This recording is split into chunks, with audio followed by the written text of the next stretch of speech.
Hey guys, Andy here with VSiN, getting you set for the Vegas Golden Knights and the Dallas Stars. I had a little bit of pushback on my Islanders and Tampa Bay Lightning series preview, so I brought one of the Islanders faithful and a great hockey analyst from the Action Network, Michael Leboff. How you doing, Mike? I've seen better days. You've seen I've better seen days. better days. Yeah, Yeah. tough loss for your Islanders. I guess we'll just talk a little bit about that game. We'll set up game two a little bit. Obviously, we don't know what the game line is for game two. But as far as game one goes, I don't think it was necessarily a poor showing from the Islanders. I think they just didn't get the goaltending early on, and I have a hard time pinning the blame on the goaltender. There's a lot of luck involved with that. A couple of those shots seemed to have eyes in finding the back of the net there early on.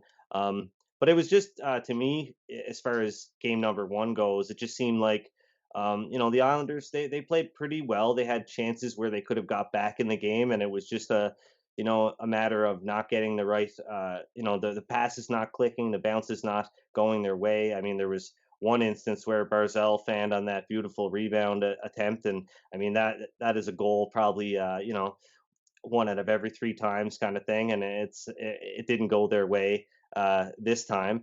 But I thought there was plenty of chances for the Islanders to get back into the game, but it seemed like every time they were generating some momentum, a backbreaker goal would come, and the Lightning would extend their lead by a little bit more.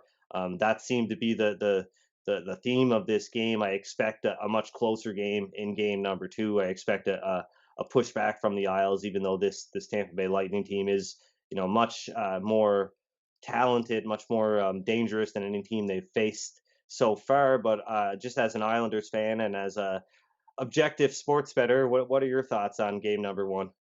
Yeah, I think you nailed it, right? The game for me could have been completely different had Brock Nelson scored on that breakaway. It was 1-1 at that time, right? And he's got a great shot. He's a good offensive player. The puck was rolling on him. That's what, at least that's what the broadcasters are saying. I think he actually settled it down pretty nicely. But right after that, the Lightning score, and I think that was kind of it. And that's it. Like this series, the Islanders are going to need to be opportunistic. They're pretty good at creating enough chances generally to win games or to at least hang around in games. And they didn't. Yeah, they didn't put the ones away that they were supposed to. And the goaltending, yeah, like Vasilevsky made the saves he had to. Then Grice and Varlamov did not. I thought you can't. I don't think you can blame Islander fans are especially fickle with the goalies, and they called for Grice in Game 7, and I thought it was actually a fine move. But I mean, can you think of two goaltenders in the league that are basically closer in actual like talent than these two guys? Like, there's nothing between them. So Barry Trotz can just flip a coin and pick one of them. I don't think For I sure. like. Yeah, I just think it was one too many mistakes. A couple guys with bad games, like Ryan Pollock had a bad game, I thought, and he's a top pair guy, and so they need him. And that first line for the Lightning, good God, like I was saying to my dad, I watched with him, and I was like, these three guys, like it's incredible how different it is to watch these three compared to even the Capitals, Kuznetsov and Ovechkin and those guys, like those they're on a different level than anything the Islanders have seen in the past month.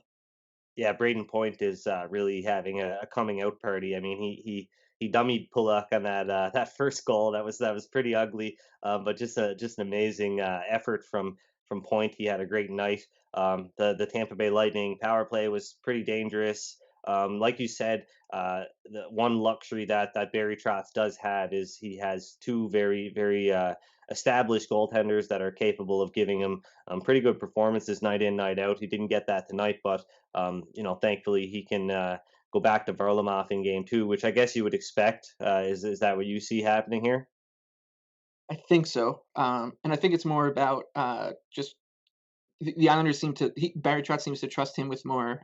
He has a longer leash, and he likes to trust him with more games at a time than Grice. Like Grice is his all right. I need to kind of pull a rabbit out of a hat kind of guy, and whereas Varlamov played more in the season, and when Trotz finally stopped alternating goalies, he went with him, so I'm assuming that he's gonna go with Varlamov just because he thinks that he will be the guy for the rest of the series.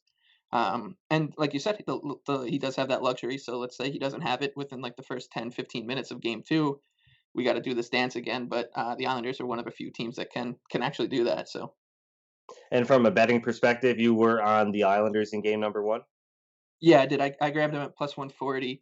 I thought, I saw a couple guys, you in particular, that thought the Lightning at 150 was probably the cutoff point there, and I had it a little lower. And I mean, I'm generally I was really slow in the beginning of the playoffs to react to teams playing well in the bubble, but the two teams to me that I kind of upgraded and downgrade, like the Islanders, I upgraded right away, and the Blackhawks, I just downgraded a little bit more just because their defense. Like I knew their defense was going to be bad, but it showed to be even worse. So those were the only two teams I was kind of quicker to react, and I really only upgraded the Islanders last series, like after game one. I think the matchup wise, like stylistically, this series is a lot tougher than the last two. So if I'm gonna obviously be on him again because we're not gonna see plus 140.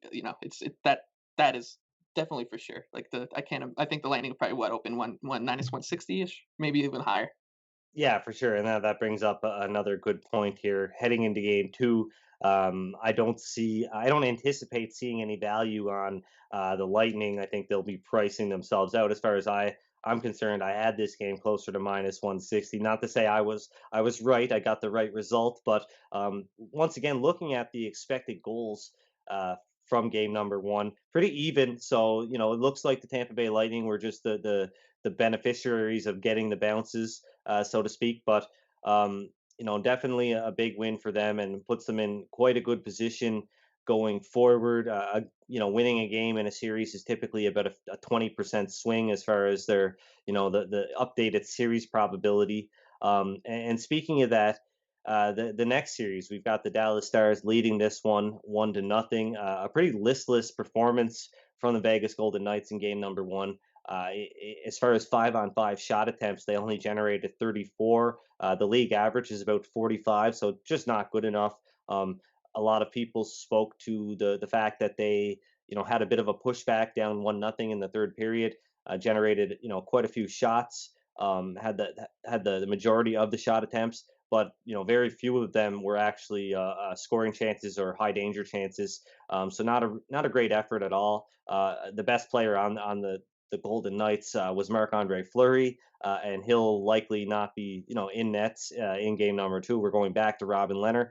I've got this game around minus 146, minus 147 in favor of the Vegas Golden Knights. So based on what we're seeing, I'm kind of, right on the cusp of playing the Dallas Stars, just like I was in game number one. But I'll be looking for a bit of movement here towards the Vegas Golden Knights before I actually jump in and play the Stars here. How do you see this one shaping up? What's your projection, and do you have any side that you like in this game or the updated series for that matter?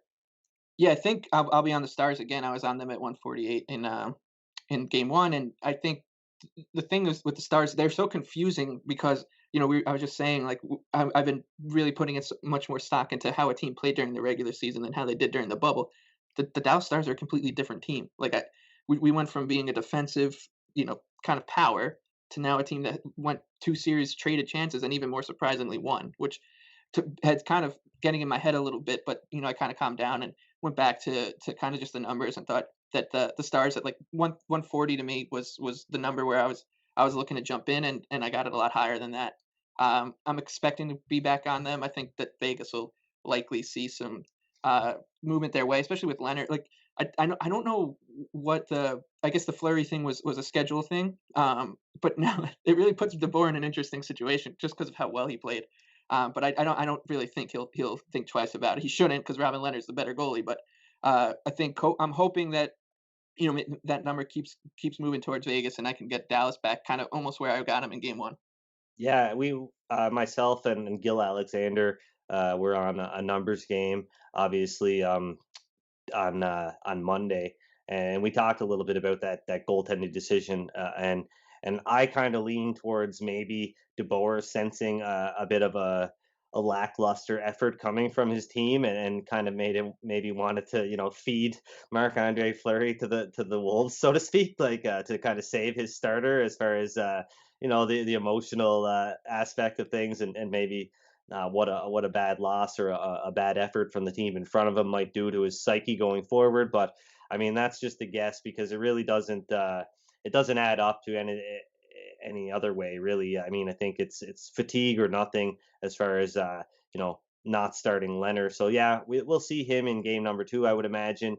I really think that we'll see a big pushback from the Stars. I think a lot of people will attribute that to the fact that Ryan Reeves is rejoining the team. But I mean, I think generally I would expect this Knights team, who typically is pretty physical, to be more physical in game number two. In game number one, they just clearly weren't ready. I mean, you go from playing the Blackhawks and the Canucks to playing this Stars team that's a very aggressive team on the forecheck, and it's just a wake up call. I kept expecting to see them kind of get with it and join the fray, so to speak, but they just really didn't get engaged in game number one. I expect that to be a different story in game number two.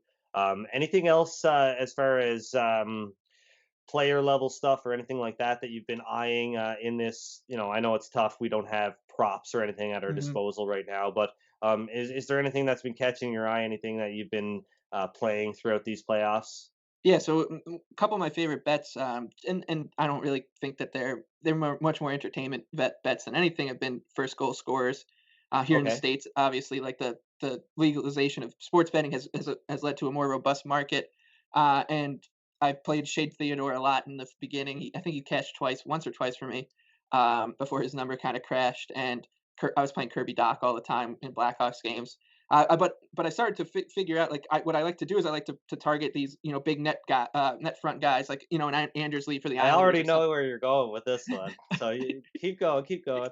Yeah, and you got to buy into the narrative a little bit. I don't know. I think I'm gonna probably play Ryan Reeves at some crazy number. I think if I don't know if that's where you thought I was going, but he's a big guy. He's right in the middle of. He's gonna be when the Knights have the puck, which they do a lot. And if his line's on the ice, they got the puck in the offensive zone. Where is he?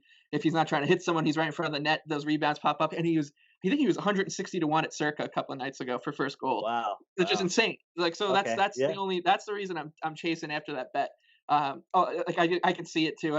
But I've started to figure out like I think that those big like Kirby Doc is one of them too. Like those big net front guys, like the rebound just find them. So you throw like a for fun bet at big odds on someone like that. I will tell you where I thought you were going, and it's because we didn't get to it during our little segment or my video on Sunday. But when I had Jeff Davis on, we talked about the Vegas Golden Knights and the Dallas Stars, and he talked about how he's going to be betting Joe Pavelski at around 25 to 1 to be the first goal scorer because Pavelski has been leading the team in expected goals. He's been, obviously, he's always been that net front presence. He's the master of the Mhm. deflection. So I really like that play. I think it's, and as Jeff, who is a really sharp hockey guy and knows the Vegas market really well, he said, regardless of whether or not Pavelski scores, if he does, they are very unlikely to, adjust that Mhm. in the next game. So he'll probably be 25 to 1 in the game after that as well. So, like you said, more of an entertainment bet, but definitely a market worth looking into if you are looking for that entertainment style wager. Yeah, it's definitely fun, and you start to kind of develop, funny relationships with these players. Like I started being just a Kirby Doc guy all of a sudden, which I did not see happening before that series. But yeah, that's really it. And I'm expecting to probably be on Dallas more often than not in this series, and the Islanders more often on that than not in the other one. That's kind of just how my betting goes. Is like I'm much more reluctant to lay juice in the NHL. I'm sure as you know than most people, I guess, and I'm just hoping to kind of grind out a little bit profit in both series. Well, it only matters if you lose, right? Yeah, that's right. Yeah.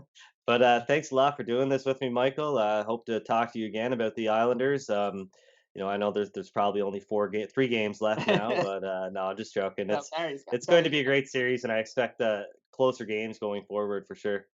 Yeah, me too. I think I was saying 6 games is probably what they were losing six, and I'm not going to jump off that. I think they'll make it closer than people think. For sure. Yeah, I actually before I let you go, I bet the Lightning to sweep 4-0 at plus 750. I made it closer to plus 600, so I Yeah, mean, off to a good start. yeah, there you go. I wouldn't be surprised. Yeah, All right, man. nice. We'll talk Islanders again. Hopefully, take care and check out everything that Michael's doing over at the Action Network. He does some really great hockey stuff over there. Thank you. Appreciate it. Yeah, I appreciate people reading and talking on Twitter. I'm always ready to do it. For sure. All right, man. I'll talk to you again. Enjoy the rest of the conference finals. So long, bud.